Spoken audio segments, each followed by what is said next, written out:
The following presentation is brought to you through the paid memberships of NotaryStars.com, the only notary training platform and resource library with over 150 hours of training on every loan product under the sun. Together with our sister website, OnlineNotariesPublic.com, which focuses on notaries who are pioneering in remote online notary, we strive to give you a safe place to ask questions, get answers, gain confidence in your notary career, and achieve success without overfabricating the truths about our industry. If you would like to support us, please consider liking this video, subscribing to our channel, sharing this video with a colleague, or becoming a member and trusting us to help you achieve the level of success you desire. Well, hey there, friends. Welcome to Monday General Mentorship, the last one for the year. Whether you're a seasoned pro or just starting your notary journey, get ready for an awesome hour. Welcome back to the Notary Nerd House. My name is Beth Hathout. I'm the lead instructor here at Notary Stars, so grab yourself a cup of coffee or your favorite evening beverage, and let's meet your mentors. Mr. Ronnie Mickle, our visionary founder and marketing mastermind. Kirsten Bly, your go-to notary liaison, always ready to assist. And Mr. Manuel Puga, your bilingual Spanish instructor, making notary knowledge accessible to everyone. We hold MGM sessions every Monday, except for holidays, at 5 p.m. Pacific time, 8 p.m. Eastern time. That's 6 o'clock Arizona time. We land kind of somewhere in the middle. So mark your calendars for future meetings. Please note that we are taking a short break between December 23rd through January 3rd. No MGM sessions or live classes, but our phone and email support are always there for you, except for Christmas Day and New Year's Day. Come on, guys, you got to give us that much. We'll be busy behind the scenes preparing some exciting new things for all things Notary Stars in 2025. Tonight is a special treat. We have the incredible Milan Patel and Joe Schriver from FinCEN Guidance joining us tonight. They'll bring us up to speed on the latest Corporate Transparency Act and the BOI reporting requirements and that injunction. So let's make the most of this hour and leave here feeling inspired, informed, and ready to conquer the notary world. Our purpose for tonight's session is for everyone to have a shared understanding of our industry. So hopefully you'll participate tonight by raising your virtual hand, asking that one question that's been haunting you, or sharing something like a tip or a trick. You might be a brand new notary or have 20 years experience, but guys, we think everyone might leave here tonight learning at least one new thing. If you could do just a couple of things before we get started, correct or change your Zoom label to show your state abbreviation behind your name. That just lets everyone else in the gallery. Right now, we've got 140 people logged on. So if there's somebody in your state or in your area, you might be able to connect up with them. Start that notary networking tonight, right here on MGM. Show your face. Turn on your cameras. It's really a lot easier for us when we can see your face. Get involved during question and answer time. Raise your virtual hand to ask a question or participate in any of the discussions. All righty, Mr. Mickle, I think I've said just about everything I have on my plate. Are you ready to get this party started? Absolutely. So the first thing that I want to do is just remind everybody, stick around to the end because it is the last time that we're going to be together. And you never know what Ronnie's going to do because I might be feeling festive. There might be a Santa background pop up, right behind me pretty soon. And I have one. So I want to start tonight off with a little tidbit. I'm going to actually read this out loud. And I'm going to share the screen while I do it. And then we're going to go right back into things because I want to end the year with a really big thought. Okay. So let's take a look at the screen here. Miss Beth, just making sure you can see that screen. It should be our Facebook group. Yes, got it. Okay. All right. I'm just going to read this to everybody so you can kind of hear this. And I'm just going to go over it really quick. Wow. So I took a call from a signing service tonight that offering me $750 to take a last minute signing next door to my house. Apparently, the signer was trying to refinance and deed the property to their children since the doctor told her she was passing away in like 6 weeks. I grabbed my gear and started asking all the right questions. Is she coherent? Got a current ID? Does the name match the ID? The name on the documents match the ID? Everything checked out. I get over there as quickly as possible, and this woman is like healthier than I am, but I don't want to say anything. She's literally got muscles like a medium-sized bodybuilder. I start thinking to myself, there's no way she's dying, but I can't say anything because the signing service, by the way, had told me to use discretion. Something seemed fishy though. Seriously, why was I being paid $750 for a signing for someone who was in a sports workout uniform, walking around like she was just fine, and deeding her to her children in a refinance? It's like so much money. Of course, I was absolutely careful taking down the IDs. I looked letter for letter and held the ID up to make sure it was who it was supposed to be. I just couldn't understand why the signing service would be paying me $750 for someone who seemed fine.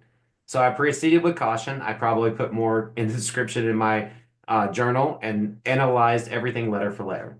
I'm talking about nerve-wracking.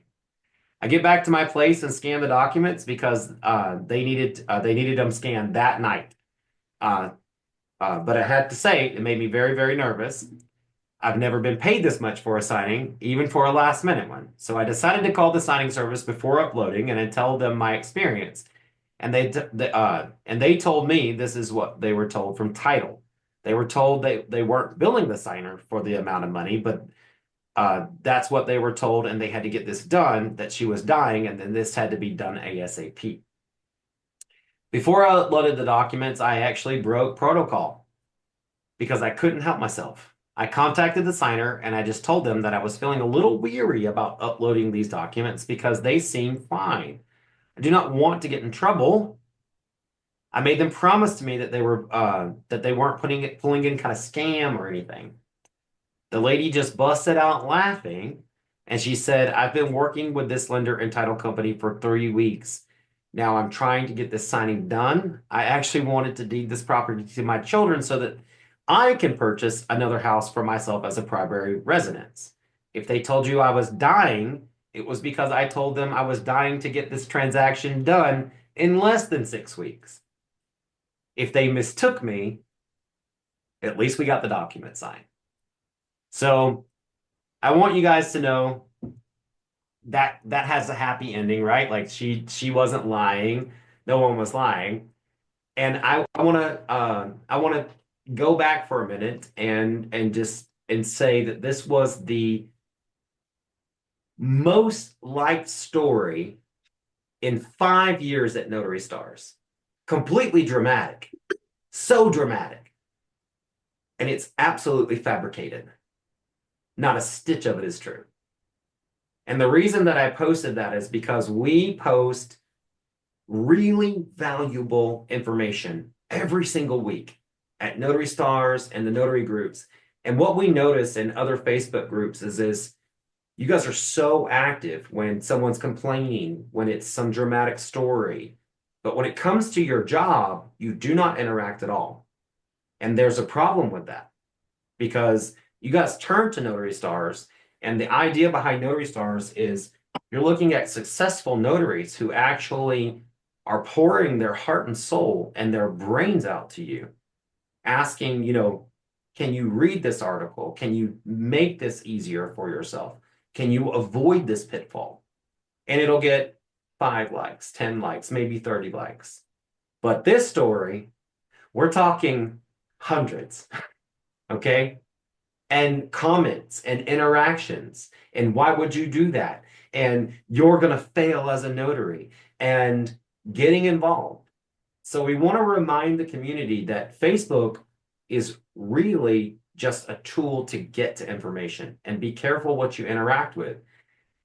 Be careful what you're sucked into, what makes you attracted to a story. If it's education, can I benefit from this? That story was 100% fabricated. So just want to remind you when you're interacting on Facebook and social media that it may just be getting something for you to like something so that someone gets boosted up in the algorithm a little bit more. And there are people out there that are thinking like that. I wrote that story to prove a point, so please don't hate me for that. There are many people who wrote mean things like you're going to fail as a notary, whatever. It was fabricated anyway. There were many that were like, oh, I wish that would happen to me. There were many that commented various different topics, but we want to keep our minds set in 2025 on the goal, being dedicated to being an excellent notary. Had that actually been a true story, I would have hoped for different comments on it.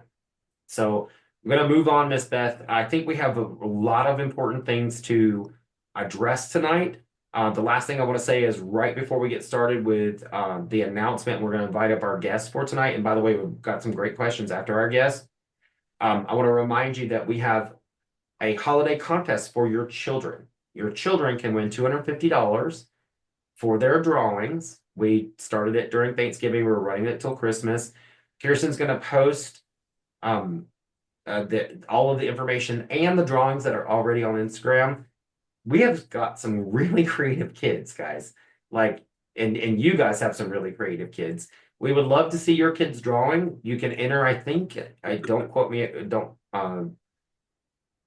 I think it'll tell you when you can end it. Kirsten, if you can find the article that'll tell, I think it's up till the 26th that you can post, and then we're gonna announce it on our first day back next year. But your kids can win $250. So get those kids to drawing. You know, we got up until I think the 26th to enter. So you still got Christmas Eve and Christmas Day to get those drawings in. And Kirsten's going to post them in the chat so everybody can see them. So Miss Beth, I think the next thing that we need to do is kind of get into the BOI reporting for today. Because I think a lot of people tuned in to hear about that. Yeah, we have Milan and Joe. Both, I think they're queued up as co-hosts already. So Joe, Milan, if you are ready, we're ready to hear what that latest update is for the BOI injunction. Sure. First, thank you both, Beth and Ronnie, for having us tonight. And as your guests, we're happy to be invited. This is real, not fake. So,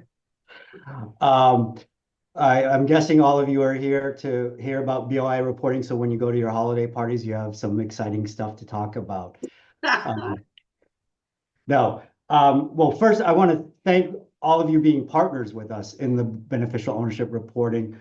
I trust most of you are aware of the beneficial ownership reporting, so I won't go into that unless I'm asked to.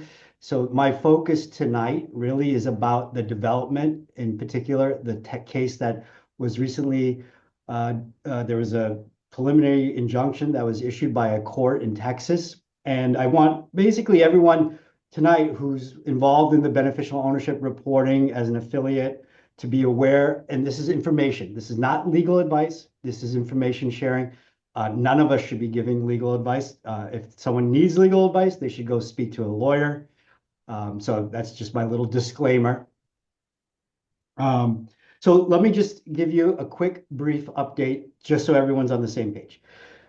The Corporate Transparency Act was passed in 2021. It became effective in 2024, January 1st, 2024, and it requires basically most companies in the United States that are registered with a Secretary of State, so LLCs, limited liability partnerships, S Corps, C Corps, they all have to register now with the federal government to report who the owners are of those companies. And that term beneficial owner has a defined term. So it's about information. The purpose of the law is to avoid, it's for anti-terrorism and anti-money laundering. So then fast forward, we have what has developed most recently that's gathered the attention of a lot of people who are involved in this, particularly ourselves, because this is what we do, is that in Texas, a judge ruled in a case, preliminary injunction, issued a preliminary injunction order stating that the Corporate Transparency Act is on temporary hold and that all enforcement as well as deadlines are on hold.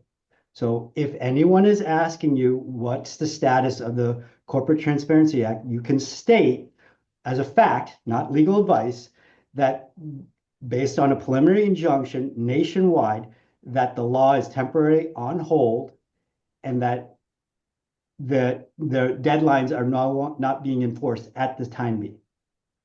All right, so that's the status as we stand today. Let me give you a little bit more context, and if people are asking, or just for your own understanding, there are at present 7 other cases pending in federal courts.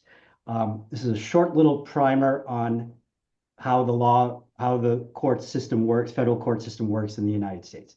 So you have district court level, and then you have the appellate court level, and then you have the Supreme Court at the federal. So there's all the districts in the United States, each have those are the lowest district courts. And there's then 13 circuits that those go to when there's an appeal of a case. And then the Supreme Court can hear a case if it decides to, or in certain circumstances, it must. In this case, there's 7, as I mentioned, 7 cases pending at the district court level, or actually, sorry, 6 cases pending at the district court level. 1 has gone to the appellate level. So actually the Texas case, which is at the district level, is along the same level as the 6 other cases. 3 other cases in 3 different districts heard the same arguments about whether there should be a preliminary injunction. And those 3 other court cases decided that they are not going to enjoin or stop the law at the present. So in those other 3 cases, the court decided the other way. So we have an outlier case in Texas, and we have 3 other courts that have said differently. And then more importantly, we have a case that's in Alabama that's at the appellate level. That case, so now that's at the circuit court level. There's only 13 circuits in the country, and it's heard by a panel of 3 judges. So that case has been heard. Oral arguments have already happened. And in the Alabama case, which was in the 11th Circuit, there's going to be a decision rendered by the appellate court. That only applies to that circuit. And this is how our justice system operates. So what will happen is that case will get decided soon, probably in the next couple months. The decision will come out. And that will probably have, well, that decision, although it's only confined to that circuit, it will have a lot of, let's say, sway in what happens in all the other cases. So despite what's happening here in Texas, which is at the district level, the one that's going on in Alabama actually has more importance and more relevance. Now, because of the fact that the judge in the Texas case made it a preliminary injunction nationwide, that has already been appealed by the Department of Justice on behalf of the Treasury Department. And that was done in 2 days, which is quite fast. And that will be heard probably early spring or first quarter. And no one can't tell what's going to happen there, but it is being appealed. And so that appeal will then be binding on what happens in that circuit, which is in the 5th Circuit for Texas. So what does all of this mean to you guys, right? So that's a lot of stuff going on. There's been a lot of controversy with this. At the end of the day, here's where things stand. FinCEN, the government, has said that at the moment, they are not enforcing the Corporate Transparency Act. They are also, so they're abiding by the Texas court decision order, and that it's not a decision, it's an order, it's preliminary. And they're also not enforcing the deadlines.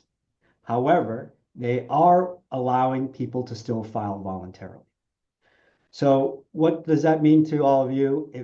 It basically means people can continue to file voluntarily while this courses its way through the courts.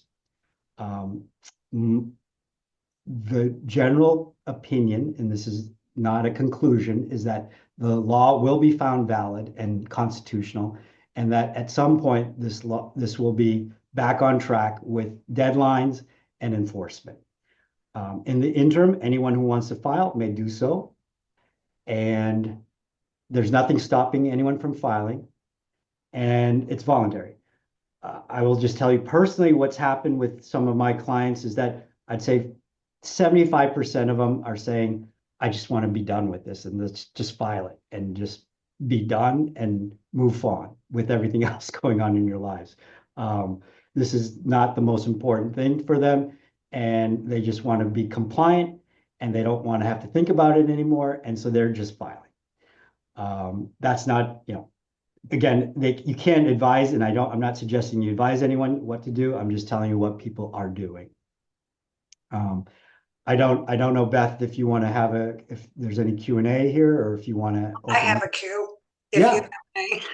Yeah, sure. Absolutely. If you made a statement or alluded to the fact that it probably won't be upheld and it will be shown as being constitutional, not unconstitutional, which means we'll all still have to file. What do you think the possible future is for retroactively imposing civil penalties for late filers if it is deemed constitutional and goes forward?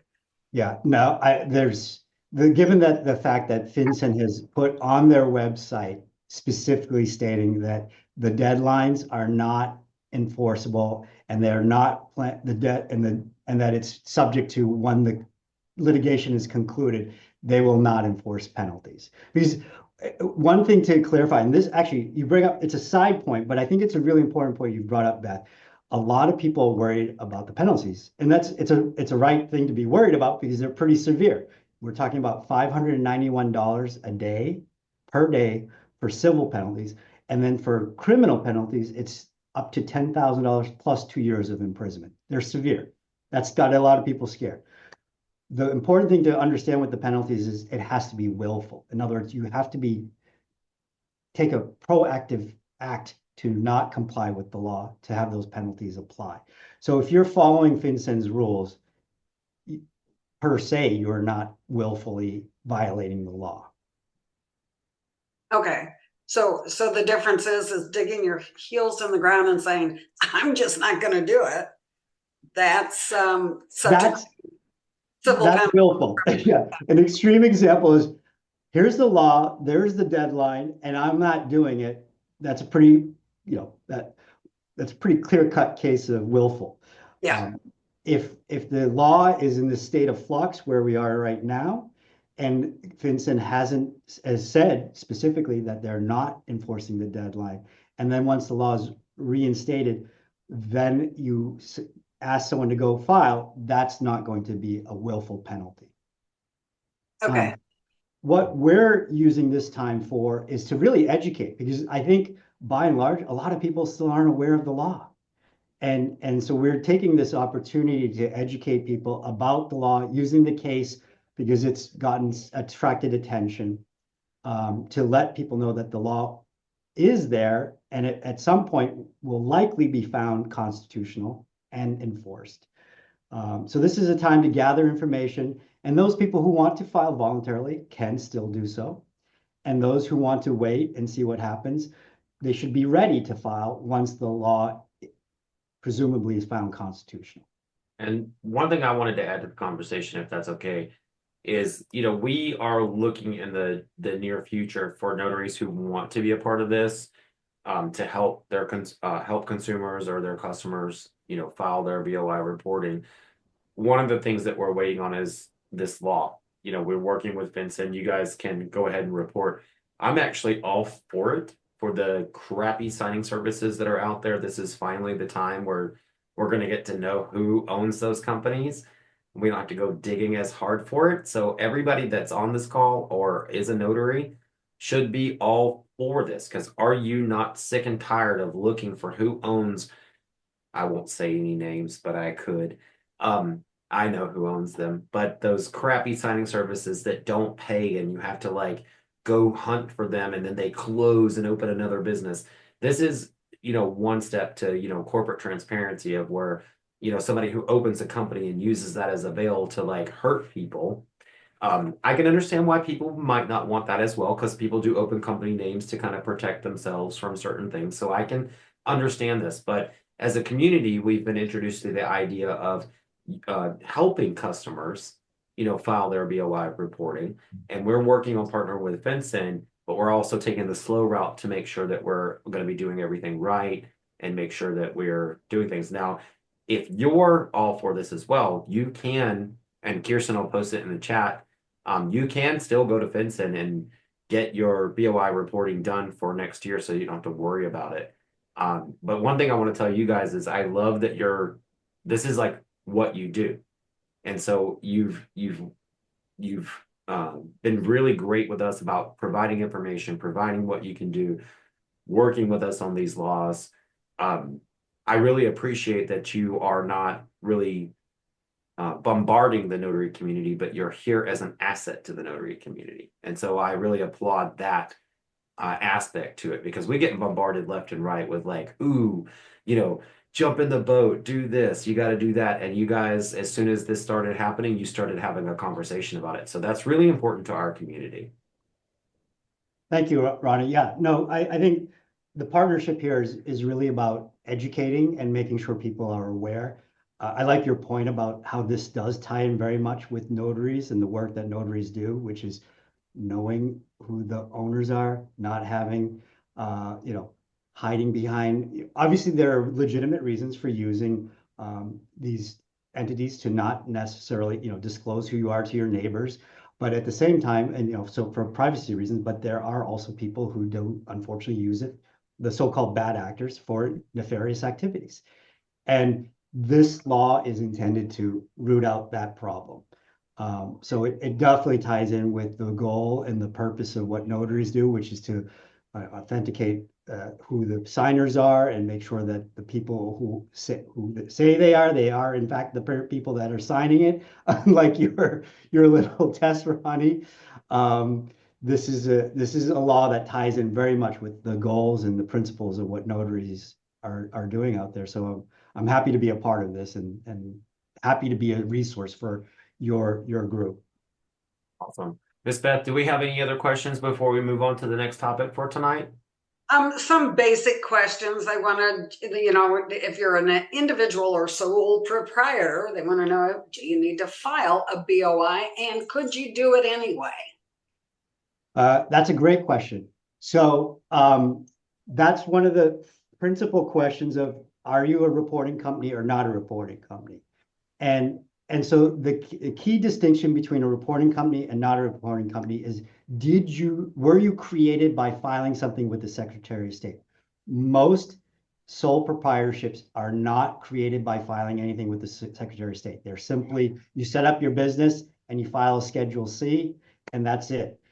What is really important though here is that if you are an LLC, what's called a disregarded entity, so a one member, one owner LLC that's disregarded for tax purposes, but you still file on a Schedule C. Some people call that still a sole proprietorship, but because you have an LLC that was created by a Secretary of State office, that does require reporting. So that's the distinction. Good to know. So boils down to, if you had to file a article of incorporation, that's the triggering aspect. Articles of incorporation for corporations, certificate of formation for LLCs. Okay. Yeah, but anything where you go to the Secretary of State to create the entity, so LLCs, S corps, C corps, or limited liability partnerships, those all have to be created by going to the Secretary of State or similar office. And so someone else in the chat has another question, and I want to be clear that we're not advocating that notaries pick this up as a side hustle. We're not going to be training you how to do BOI reporting or filing for other customers. But Bernice, it's kind of a different avenue we're taking here with you. But Bernice is asking, if you do file for a client and they provide incorrect information, are you responsible for that? So that's an important distinction between the person that has to report, which is the reporting company. So the company itself is required to report by the law. as it's written. So the person who's completing the form is known as the submitter. So if you are filing the form on behalf of a client, and there is nothing that prohibits non-lawyers from doing so. There's not been a clear issue or ruling on the what's called the unlicensed practice of law. So I don't want to get off on a tangent there. But that basically just be aware that there are rules that some states may consider this practicing law. That's just a general point to be aware of. If you decide to file a form for someone, what you need to be aware of is that as long as you are not complicit or providing incorrect information, you're providing information that you were given and you rely on that information, then you would not be subject or liable to the penalty, the reporting company. That's good to know. All right. All right, Mr. Mickle. Sorry, the other question that's on the chat, because we've gotten this before. Sorry, just scroll up here. How Hi, can you Joe. find out if you? Hi, how are you? It says, how can you find out if you already filed a report? Because we've gotten that people that are filing twice and stuff. So, can you address that, Milan? Yeah, unfortunately, there is no way to find out because the database is not publicly available. So you cannot access the database, nor can anyone, and you can't even go to FinCEN and ask them, did I file this? So this is one of the reasons why we say, not necessarily plugging our business, but I'm just saying the difference between the government and using FinCEN, a service like FinCEN guidance, is that you can save your data so you know whether it's been filed or not. And when you go to the government site, there is no way to save the data or access it for future reference for updates or corrections. So it's one of those things where if you do file and you've already filed and you try to file again and you get a rejection, well, obviously it's been filed, but there's nothing you can do about it. Oh, And there's no way to find out in advance, have you already filed this? The other question we got is how long and complex is the form? In general, the form is fairly straightforward. I would say that on average, if you're using a guided software like ours, you should be able to complete the form within 15 minutes with that. If you don't have the guidance, you'll have to read the instructions and go to the government website. It might take you an hour if you have to read the instructions and go through that, but it's still a straightforward. It's basically information about the company and the beneficial owners. Now, the one thing I'll highlight here is I've done these forms now with a lot of people, and the one thing that's not obvious, because the term has beneficial ownership, people automatically assume that only means ownership. And in fact, there's two parts to that test. It's beneficial owners, which is 25% or greater, but it's also substantial control. The government decided to throw that term in under beneficial ownership for this law only. So you could have less than 25% and still be a beneficial owner for beneficial ownership reporting. I'll give you a perfect example. I was helping my uncle out, and his daughters own the company 50-50, but he's still president of the company. And I was watching him fill out the form, and I said, well, what, and then I just watched him, and then he skipped over the fact that it even says president in there. I said, why didn't you do that? And he said, well, it says beneficial owner. And this is something that people don't just automatically recognize because it says beneficial owner. He's like, I don't own anything. So it didn't occur to him naturally that he still is reported because he has substantial control. He's the president of the company.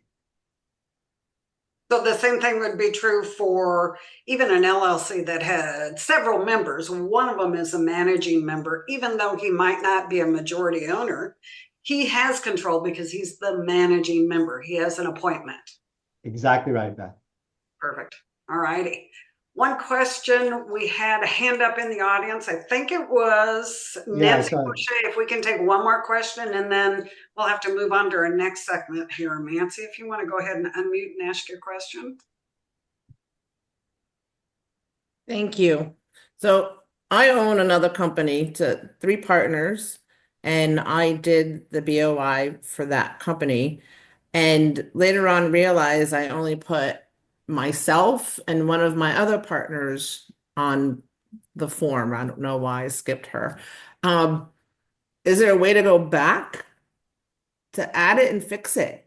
Yep, absolutely. So that's a great question, Nancy. So that's something that we've had happen more quickly than we realized would happen, and that is, what do you do? It's called either corrections or updates.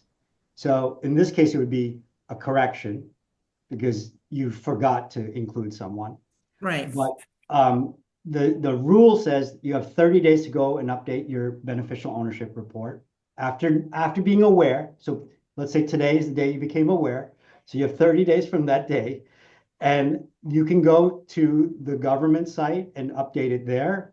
You can go to FinCEN guidance and update it there if you did your filing through our software, depending on where you did the filing. I went straight to the FinCEN thing. You went to the government site?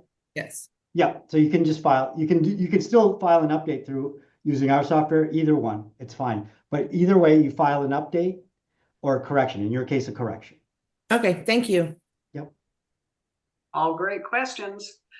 So guys, you need to know, and FinCEN guidance through Notary Stars has been posted in the chat. If anybody would like more information, I'm sure they can chat with you about the BOI reporting requirements and or even assist you with your filings. You can do that at fincenguidance.com/notary-stars, and that's in the chat for you.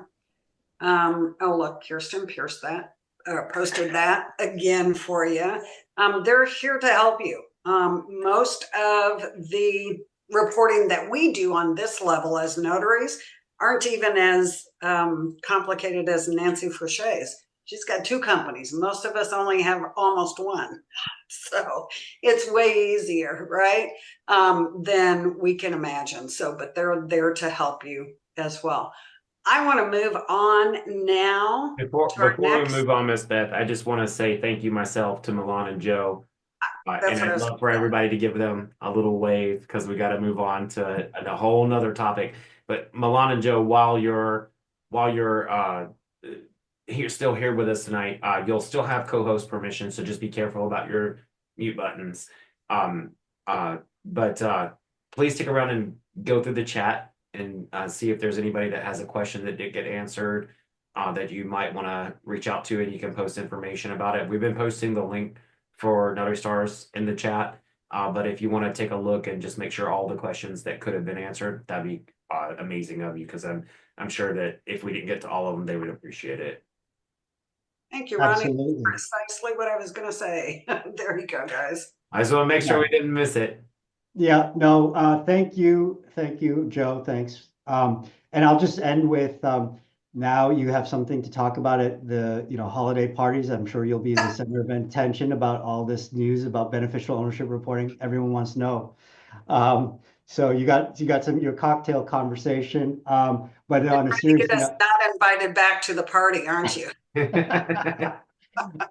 But on a serious note, absolutely, we are here, a resource. We want to be available. So come, if you have questions, please contact us. One other point is that we do have a concierge service. So if the case is complicated, we will actually help the person with the filing and do the analysis and determine who should be reported. So on complicated cases, you don't have to necessarily say, I can't help you, or no, we are here to backstop you guys if you need help. Perfect. Thank you so much. We appreciate you. Absolutely. Miss Mr. Beth, we have another guest in the house tonight. One that was to be here was Miss Laura Bewer, and she had an emergency. She couldn't make it, but in her stead is Mr. Matt Miller. We got the most handsome notary from California to come tell us about the updates in California. Yes. Mr. Matt, when you're ready, I'm going to pin you up, and we would love to hear about what the updates are happening in California. Well, thank you, Ronnie and Beth, for having me tonight. It's really nice to be here with all of these handsome and beautiful notaries, isn't it? Uh, my name is Matt Miller, president of the California League of Independent Notaries. And for those who aren't aware, the California League of Independent Notaries is an advocacy organization, and we strive to make notaries' voices heard on policy decisions that affect you and your business, and also report back to you on law changes and policy changes and how you can benefit from those changes, stay compliant, or unlock new opportunities. And tonight I'm here to talk about a webinar that Miss Laura Buer from Coach Me Laura and I have collaborated to put on because we have some pretty big changes happening in California as of January 1. We have a new law that created a new notarial act for California notaries going into effect January 1 for papering out of electronic documents, which is important now with the advent and popularity of remote online notarization. Also, the second phase of our online notarization bill will be going into effect January 1, which has implications for California residents and RON platforms performing services in the state of California. So these are pretty big changes. Some of them create new opportunities. Some of them you should be aware of. Some of them are some compliance issues as well. But in our January 4th webinar, if you are a California notary, or if you are an online notary or an online notary platform performing services in California, you might want to attend. We're going to talk about out-of-state remote online notarization and what that means for California residents, notaries, and online platforms. We're going to talk about the new copy certification of electronic documents law, why that was passed, the requirements, how to do it. We'll also be issuing a new notarial certificate that is prescribed by the law. We're going to talk about the impact on commissions for California notaries if they decide to be online notaries, what fees you can expect to receive, what costs you might expect to have to pay. We have unique journal requirements in California currently, and we will have unique journal requirements for online notarization. Also, we will be one of the first states in the nation to require RON-specific training. So we're going to talk about all those juicy details. Included in the, not only do you get access to the live webinar and also access for questions on the fly, but you also will get a replay out of this as well. So for all of $59, you can put yourself ahead of your competition and learn about all the different changes that are happening in California by Laura and myself. And you are actually very lucky because I helped write both of these laws, so I know them backwards and forwards. If you are interested in joining us, please go to coachmelaura.com/CA new law. I'm going to drop that into the chat right this very moment. And I would love to answer any questions you might have. But thanks again for the time tonight. What a great call. Great crowd. I want to start with the first question and ask, where have you been? You haven't been on here in forever. We did a whole series with you, and then all of a sudden you disappeared on Notary Stars. You know we love you over here, so And I love you guys too. You're one of the biggest talking notaries over in California, and we can barely get you anymore. So how can we appease Matt Miller to come back and keep us abreast on what's going over in California? Well, I'm going to make some changes to my calendar so I can get back in here on Mondays, but I got really busy in the second half of the year. There were about 70 laws going on this year, and the second half is when they either make it or break it. And there are 11 new laws going into effect January 1, in fact. So I've been very, very busy working on those and putting together some information on how to relay back to you guys. Also, I have a free roundtable on January 9th where I'll be giving a brief description of all the new laws across the country going into effect January 1, not only in California. So if you want to check that out, go to calnotaries.org, click on our events tab, and sign up for that as well. But I haven't been avoiding you guys. I've just been really, really busy. But I think I can finagle some things so I can get back here at least once or twice a month next year. And guys, would be I want to say this before we go.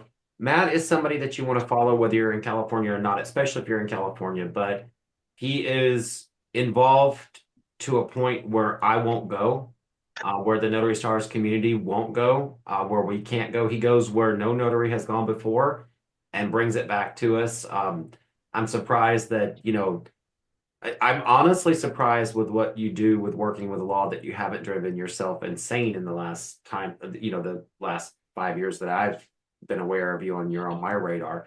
There are moments. It's a lot of work and a lot of things that we can't do. But what I want to remind people is that you can learn what's going on in California because it's a big state and you can take it back to your state and say, hey, we can do this here too. And Matt is always willing to kind of give you that guidance on how do we do it in California. And if you can do it in California, you can do it anywhere. I've always said if you can fold a paper airplane and convince people that that's the paper airplane in California, you can do it anywhere.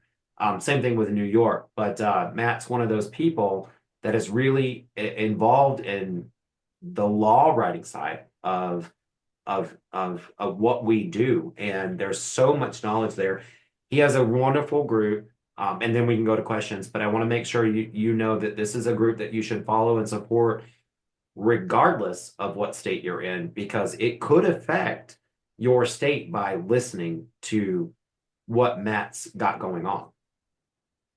So guys, there are 2 links in the chat. One Kirsten posted, and that's CLIN, the California League of Independent Notaries. That's the webinar link out of Matt's website. And then the one that Matt provided at Coach Me Laura. They both take you to the same registration page. So that's January 4th. If you're interested, click on that link, register, pay your $59 and hold your seat for January 4th. All righty. Mr. Mickle, Before we go on, I just want to make sure we don't have any questions for Matt. If you do, you can raise your hand because he's here and we get him very there's little. a bunch of high Mats in the chat. Got a lot of high Matts. I saw those. If we don't have any questions, we can move on. But Matt, I just want to let you know you're welcome back here anytime. We would love to have more of you. I know you're busy, but the Notary Stars love you. Okay. All righty. All right. So let's see if we can knock out a couple of these questions. We have less than 10 minutes left, right at 9 minutes. The first one is hanging out since the 10th of December, and it's for you, Mr. Mickle. All right, let's do it. This says, what is the best email to use? I have an email established with GoDaddy, but when reading through the Notary Stars website in reference to setting up your business, it states you should keep it simple and use Gmail. I understand the benefits of having Gmail for your business with its capability of syncing your calendar to your email, but from a professional business perspective, which is best to use? Currently, I have both.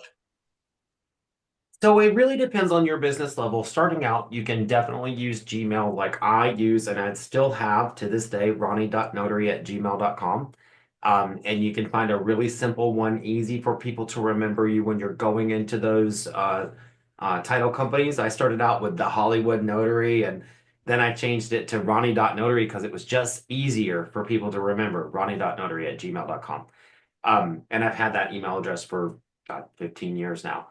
The thing is that if you don't have a lot of money, a Gmail address is just as professional because people don't expect you as a regular, signing agent to have this big domain name that you're paying for. They just need a notary. Now, if you're moving and you're really wanting to have that established business presence, you can upgrade to like a professional email where it's like ronnie@unlimitedinknotary.com or at the time, ronnie@thehollywoodnotary.com. You can get those and still have Gmail. Gmail has a lot more features like Google Docs, things that you can, templates that you can use, email, the calendar. It makes it easy to forward in emails and reply from another email address. I have ronnie@unlimitedinknotary.com, but there's probably 20 email addresses that forward in, and then I can just hit reply and it'll use that email address. So it depends on how busy you are if you need all of that, but Gmail has only ever been able to provide me the functionality that I need as a business owner, and especially somebody who does pet sitting. I've done Lyft, I've done Uber. I can connect all of those email addresses and run them from one central inbox. And I also have other businesses. I have my marketing business now, and I have Notary Stars. Everything comes into one inbox, but I reply from the email that you sent, and I have different signatures. It's the only email I've ever found that allows me to do all of that under one hood. Well, and I have Gmail emails and a domain email, and I funnel them all into my Gmail inbox so I can forward those business emails too, for sure. All righty. Got another one for you, but I'd like to take a hand up in the audience first, if you don't mind. Let's do it. I don't know what the name is. Is it Amis Fowler? I almost thought it was Jemmy's, but It's Jamise. okay. Hey guys. Hey, so my question is, I applied with BankServe and I'm not getting signings with them, and I want to know what is it gonna take. Like I'll get a notification saying you have a signing, but then when I click on it, it's like it's been assigned already, like that fast. So, and my second question too is, have you heard of Service Link? Wait.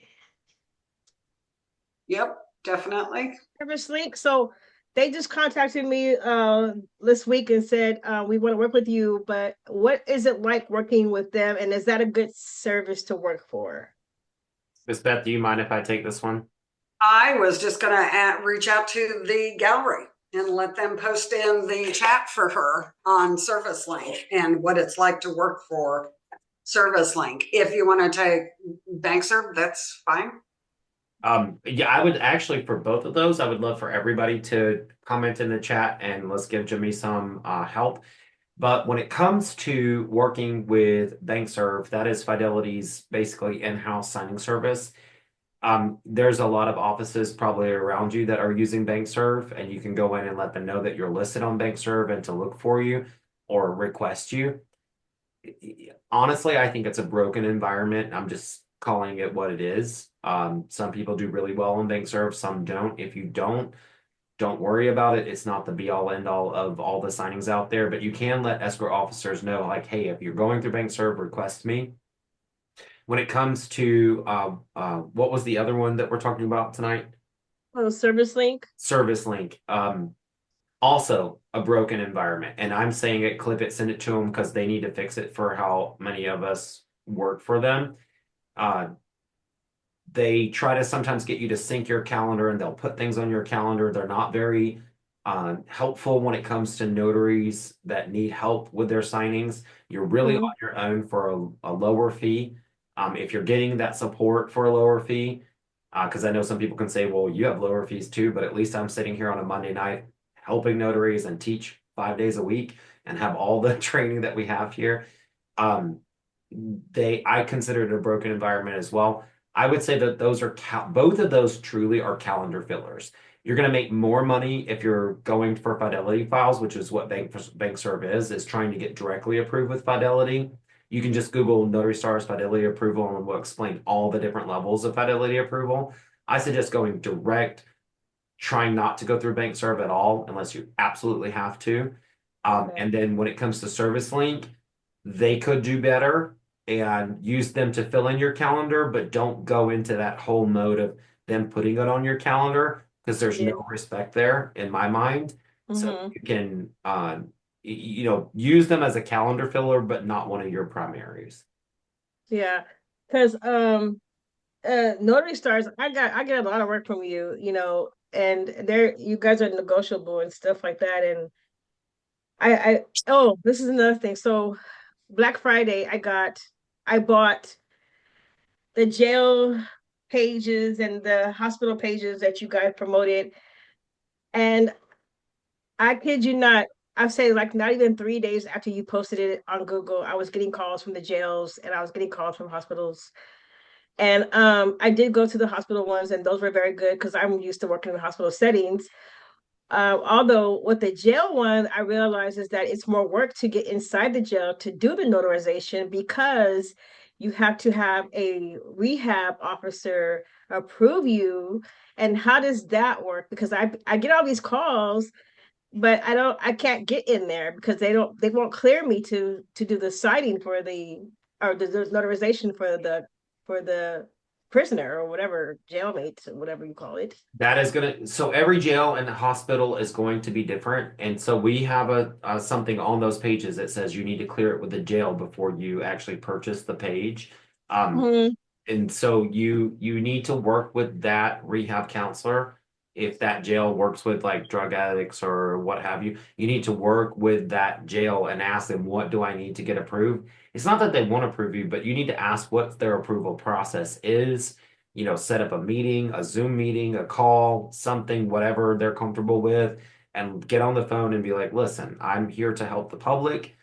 You know, inmates are part of that public, and I need to know what your process is in order to get in there. We had a problem with the jails here in Arizona where we would get in and then they would take the ID from the inmates, and then we couldn't do the notarization. So all of the notaries band together and wound up getting the armband as approved as part of the identification. So it's a conversation between you and that party, and then if that doesn't work, then you've got to start going to lobby and lobby for a law change so that you can get into that jail. Those inmates have basic rights, and part of being they get a lot of their rights stripped away, but they do have rights to have the families have rights too to have you come in and notarize documents for them. So it's really starts with what is that barrier getting into there, and then if that doesn't work, then you may have to start lobbying for something to change. Mm-hmm. And so I've already paid for the jail posting. Mhm. Should I just keep it up there? And I would keep it up there, but you need to find out from that jail what they need from you. And if that doesn't work, we can talk about maybe converting it to a different hospital location. But I just need to state this. It does say on the page before you purchase it yeah. to check with that jail. Now, I'm a very flexible guy. We can convert that to maybe a hospital listing or something like that. Mhm. But I would want you to take that action to see, because I hear notaries sometimes being told they can't do something, and then they go and push a little bit harder and find the answer, and then they can. Yeah, and I want to do that. I really feel like they need that support there because you're right. Like you need an ID, and when you're an inmate, you don't have an ID. So you have to have a second person to witness for you with a proper ID to complete the notarization. But to getting past the rehab officer is where I'm trying to figure out how I'm gonna do that. And I probably will have to just go up there and say, hey, is there a list or is there a contact number I can call some rehab officers and say, this is my contact number. If you need a notary, blah, blah, blah, blah, contact me. Because I've had so many people call and then they're like, well, do you work for the jail? I'm like, no, I don't work for the jail. I work for myself, but I'm here to help whatever you need with my services for the jail. So yeah, I will keep it up and I will keep pushing forward. I think it will work out. It's just that I need to figure out the avenue of getting a hold of the right person. Yeah. Yeah. All right. Keep us Thank posted. you. This is helpful information to the notary community. So come back and keep us posted as you go along your progress. I want to say thank you because I really feel like that hospitals, posting those hospital pages on Google, I'm everywhere now. And people they really like it. They're liking what I do and what I do for them. So I really appreciate that. And it was a blessing that I could afford that at the time of Black Friday because I can afford $80 a page, but They're not $80 a page, just so everybody well, knows. $50 to $80 a page. They're not 50 to 8. Well, they're $49.95, but that's for an entire year. Right. So Right. I Black mean, for the Friday did year. help a lot, but I just want to make sure people know that they're nowhere near $80 a page. Got to make sure people aren't scared to even go look at them because they are very useful pages. I just think that it was a good thing that you have put it on Black Friday because I was able to afford it at the time, and so I really appreciate that. And I like the fact that people are reaching out to me, and it worked so quickly. It was just like boom, whoa! Like, how did you find me? Oh, I found you on Google. It's like yeah. Awesome. Mr. Mickle, we are past the hour. We do have two hands up in the gallery. Do we want to close out today with those two hands? And let's see.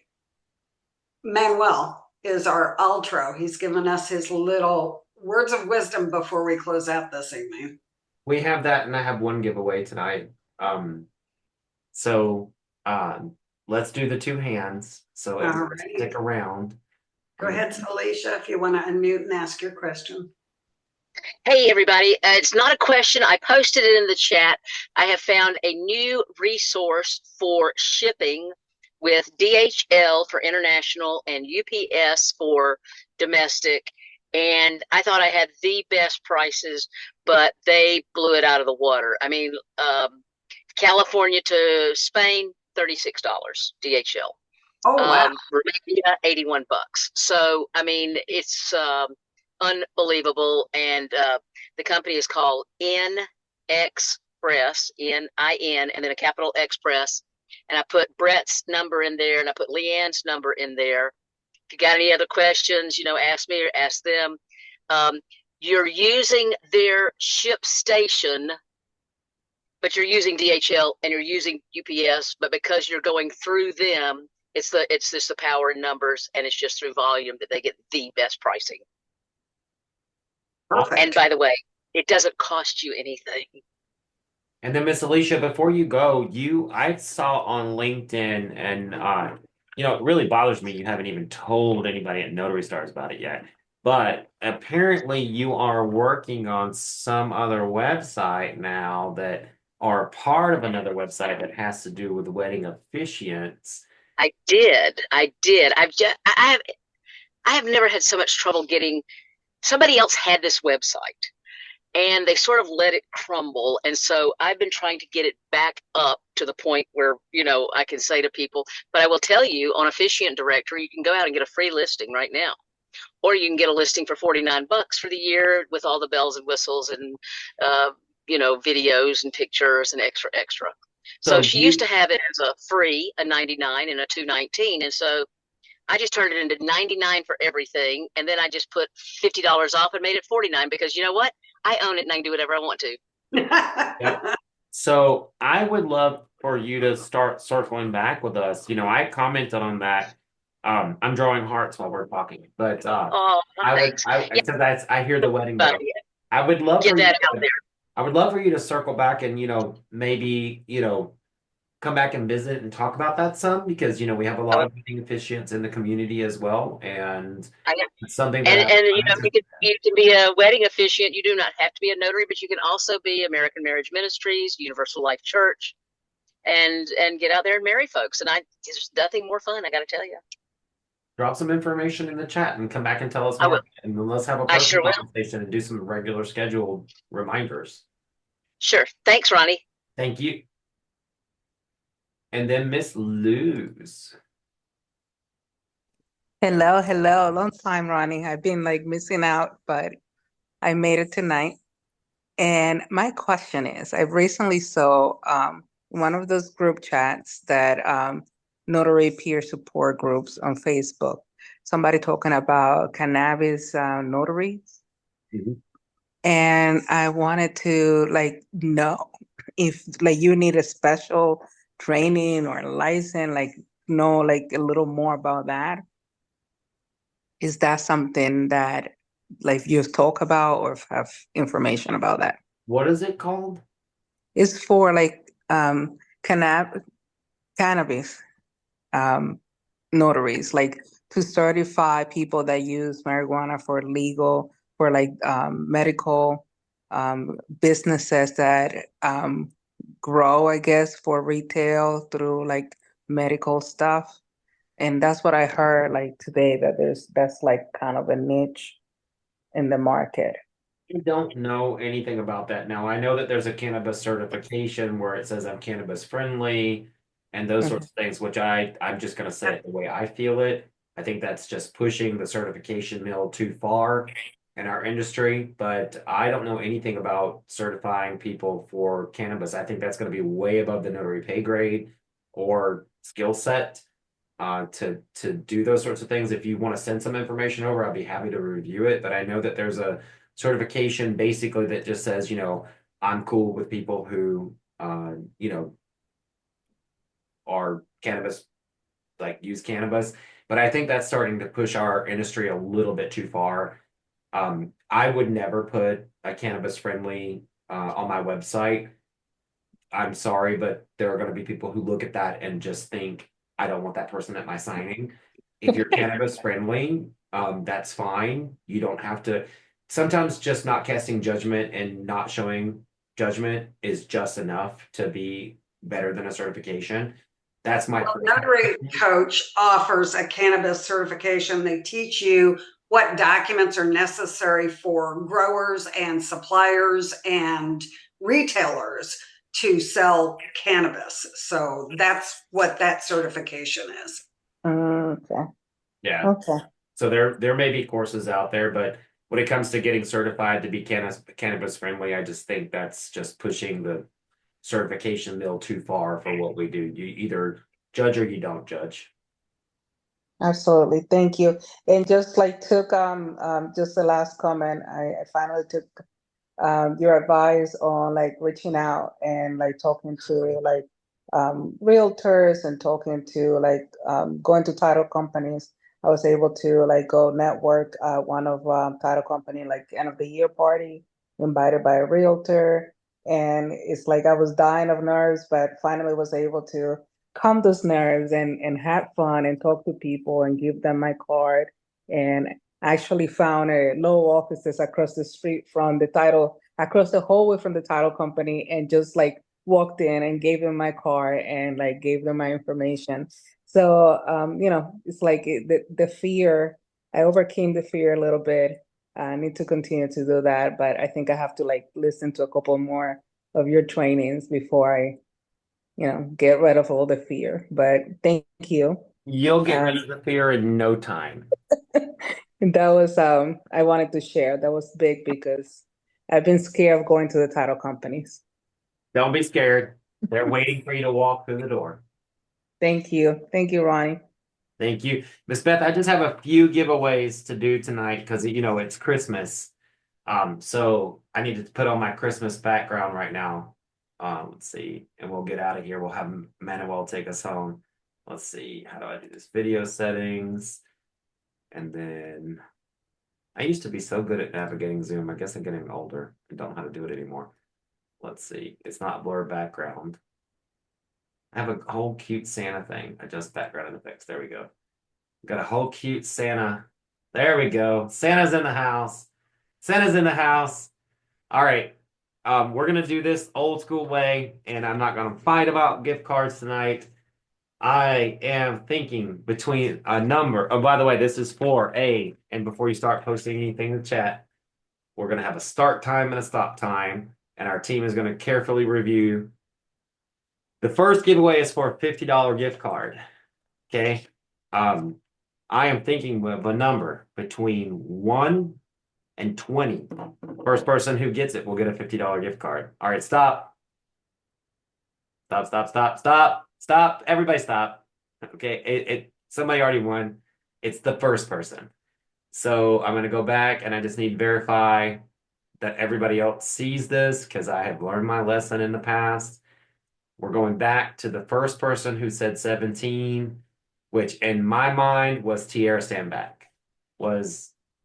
Does my team agree that the number was 17? I'm just trying to get it up on the screen. Can I get a second from my team that the first person who said 17 was Tierra Standback? That's what I see.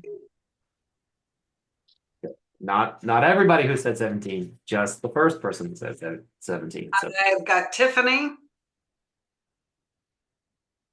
Tiffany said it first.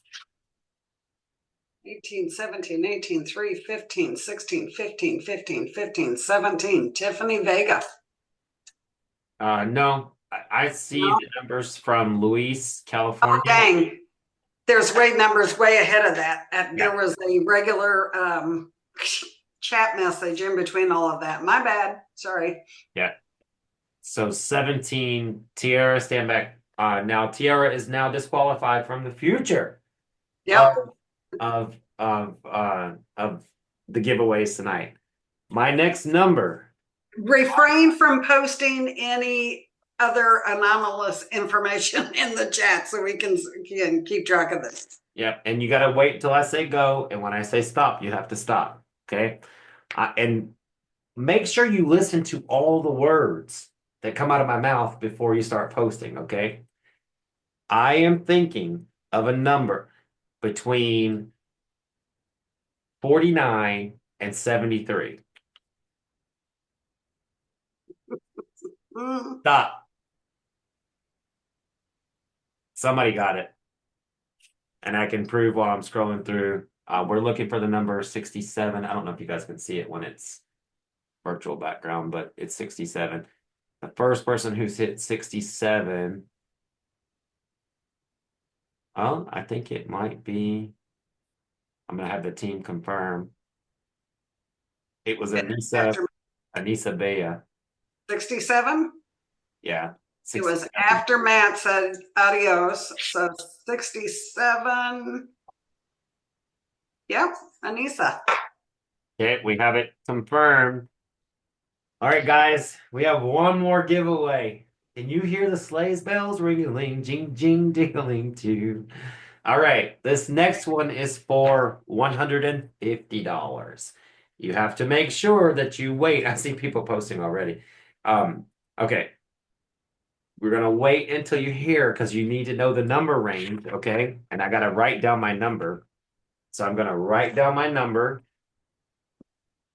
And I'm gonna tell you that this number that I'm thinking of is between 100 and 150. Go. Somebody got it. Stop.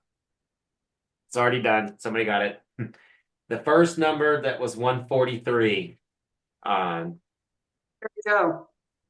And I just need to make sure we go back because they got it pretty quick on in there. So let's go back to the 100s. Yeah, Terry Joe. Terry Joe. Yeah, 143. Terry Joe Hoover.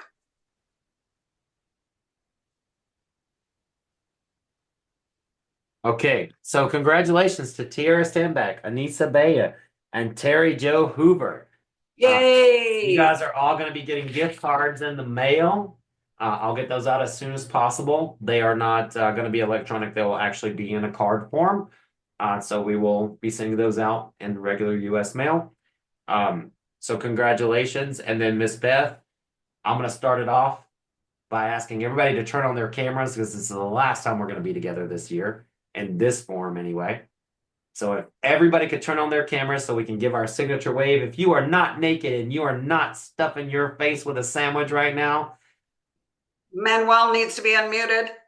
Okay, and then Manuel is going to actually take us home tonight. Manuel, how do we really say it here at Notary Stars?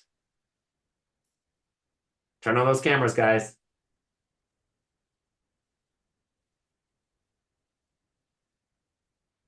Manuel, we can't hear you yet.